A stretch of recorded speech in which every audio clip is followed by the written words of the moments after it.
L'arcivescovo Vincenzo Paglia ha affermato che Papa Francesco ha rimodellato deliberatamente la Pontificia Accademia per la Vita e l'Istituto Giovanni Paolo II al fine di spingere la teologia cattolica oltre ciò che egli ha descritto come una cornice moralistica basata sui concetti tradizionali ma superati di natura ed essenza umana.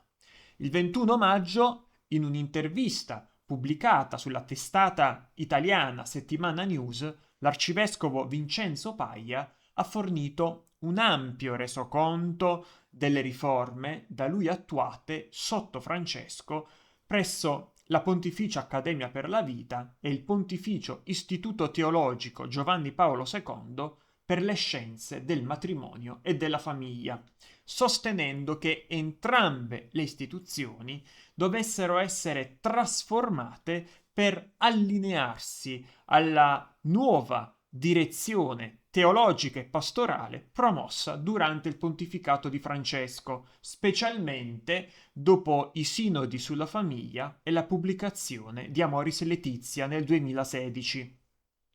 Uno dei punti nevralgici di tutta l'operazione, ha detto Paglia, è stato il ripensamento del concetto di natura, che stava a fondamento di una visione statica e immutabile della legge naturale.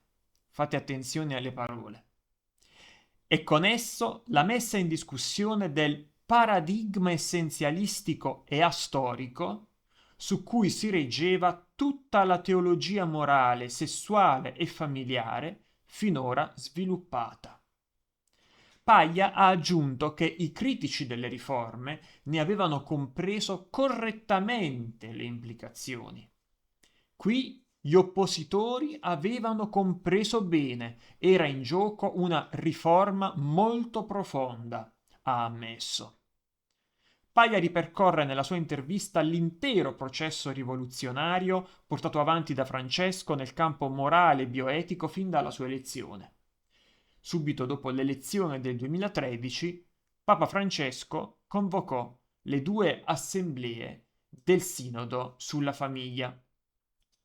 Si avvicinava intanto anche l'anniversario dell'Umane Vite nel 2018, ha ammesso candidamente Paglia, e Papa Francesco sentiva la necessità di adeguare la dottrina ai nuovi tempi, in particolare, come si capisce dall'intervista, riguardo ai temi dell'omosessualità e dei cattolici divorziati e risposati.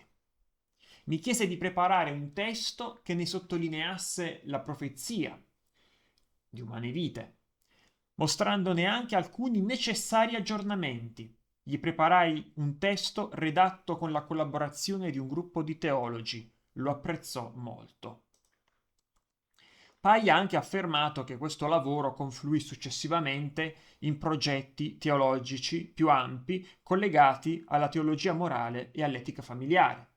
Dopo la pubblicazione di Amoris Laetitia nel 2018, Papa Francesco convocò Paglia e gli disse: vorrei affidarti la riorganizzazione del Giovanni Paolo II e della Pontificia Accademia per la Vita.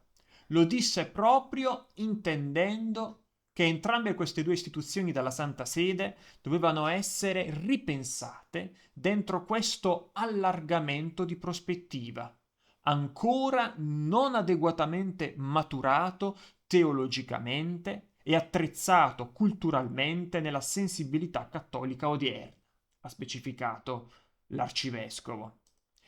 Descrivendo la cultura precedente alla cosiddetta riforma delle due istituzioni vaticane, Paglia ha sostenuto che entrambe fossero eccessivamente centrate su ragionamenti morali astratti e distaccati dall'esperienza vissuta. Ha detto che le due istituzioni operavano attraverso l'applicazione di un algoritmo dottrinale della moralità e della disciplina e riducevano l'esperienza umana a rigide categorie di giudizio morale. Ha criticato anche la difesa dei valori non negoziabili, secondo la nota espressione di Papa Benedetto XVI, descrivendola come parte di una forte accezione moralistica basata su principi astratti. Secondo Paglia, tuttavia, la Pontificia Accademia e l'Istituto Giovanni Paolo II erano così diventati luoghi di pronunciata resistenza dottrinale all'insegnamento pontificio di Francesco, che si pretendeva più coerente con la verità cristiana della prospettiva disegnata da Amoris Laetitia. Riguardo alla Pontificia Accademia per la Vita, Paglia ha affermato di aver cercato di ridefinire il concetto stesso di vita.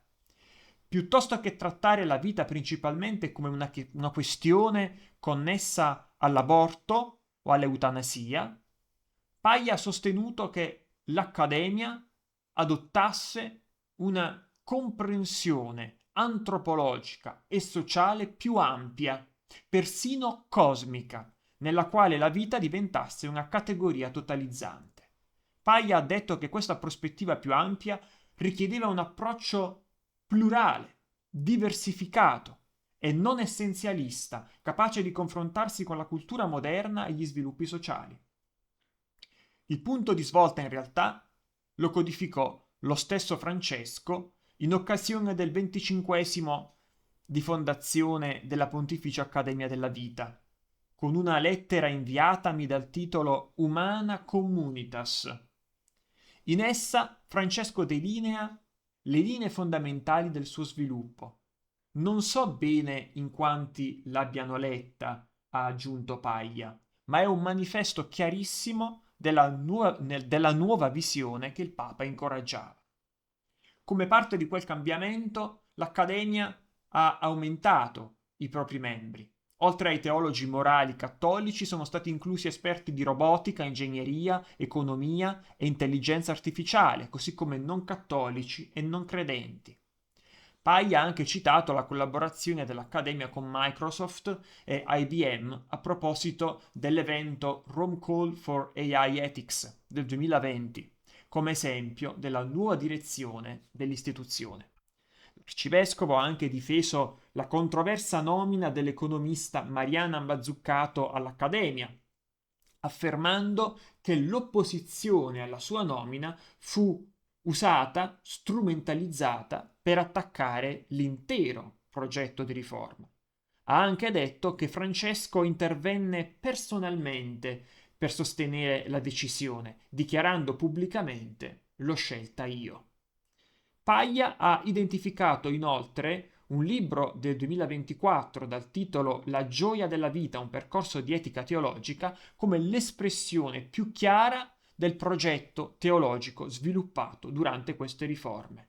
Ha detto che il volume propone un nuovo paradigma dell'etica della vita umana e incorpora riflessioni riguardanti l'aggiornamento di umane vite. Riguardo alla riforma dell'Istituto Giovanni Paolo II, Paglia l'ha descritta come talmente estesa che Francesco decise non semplicemente di modificare la struttura esistente, ma di istituire un'istituzione completamente nuova. Bisognava ricrearlo. L'istituto originario, fondato sotto Giovanni Paolo II, si era concentrato fortemente sulla morale coniugale e sull'etica sessuale, secondo Paglia, prestando invece insufficiente attenzione alle più ampie dimensioni sociali della vita familiare.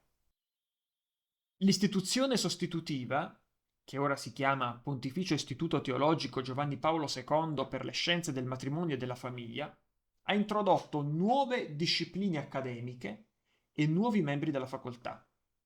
Paglia ha dichiarato che l'obiettivo era quello di creare una più ampia teologia della famiglia, piuttosto che una ristretta concentrazione sul matrimonio e sulla morale sessuale. Tra i nodi più delicati vi è stato il confronto molto duro con alcune figure che avevano guidato e dato forma all'istituzione nella sua fase precedente. Si trattava di un gruppo ristretto, con una prospettiva morale precisa e scolastica, che aveva di fatto preso in appalto l'istituto. Giovanni Paolo II era diventato il simbolo di una resistenza a Francesco. Non a caso su alcuni punti si difendevano posizioni più restrittive di Pio XII, ha detto Paglia. Fu anche nostra iniziativa suggerire a Papa Francesco il tema della fraternità come categoria teologico-politica centrale. A dirla tutta, un tema cristiano, sebbene inteso, ma certamente massonico nella maniera con cui è stato sviluppato. Comunque, continua Monsignor Paglia, Francesco accolse questo suggerimento e l'enciclica Fratelli Tutti del 2020 nasce in questo orizzonte. Dopo la Laudato Si del 2015, che individua nella casa comune il problema ecologico, la domanda inevitabile diventa: chi abita questa casa? I poveri sono tutti fratelli. Ecco il filo che collega i due documenti. Paglia ha concluso. C'è poco da commentare. Dinanzi a coloro che affermano che non ci sarebbe nessuna rottura tra Pio XII e Francesco, mi sembra che qui ci troviamo dinanzi ad una chiara ed esplicita ammissione da parte di Vincenzo Paglia, il quale, lo ripeto, ha detto chiaramente, esplicitamente, i critici avevano ragione. Francesco volle rivoluzionare la morale cattolica e io ho avuto parte attiva. In estrema sintesi, questo è il contenuto dell'intervista. Permettetemi una nota a margine dell'articolo. Se oggi la Chiesa viene attaccata proprio sul concetto di natura umana, allora comprendere chi siamo non è più un lusso per specialisti, ma una necessità vitale. Il problema è che oggi quasi tutti parlano di uomo, libertà, felicità, senza sapere cosa siamo davvero. E questo genera confusione, fragilità e manipolazione. Per questo motivo, come molti di voi già sanno, ho scritto questo libro, Conosci te stesso, corso base di antropologia cattolica. Un libro semplice, chiaro, accessibile a tutti, anche senza studi filosofici o teologici.